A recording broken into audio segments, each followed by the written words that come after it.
想搭的士但係冇現金？法例規定，由4月1日起，所有的士司機需要提供至少2種電子支付方式，以方便乘客繳付車費。2種方式需要包括可以使用數碼支付嘅，例如支付寶或者微信支付等，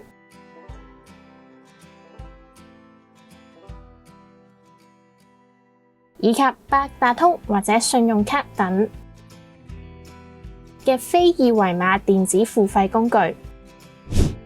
司機需要喺車窗指定位置張貼貼紙，展示所提供嘅電子支付方法，俾乘客登車之前就可以得知。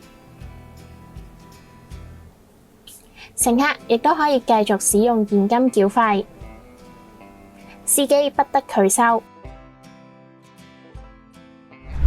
按照新例，司機冇提供電子繳費媒介，就唔可以載客。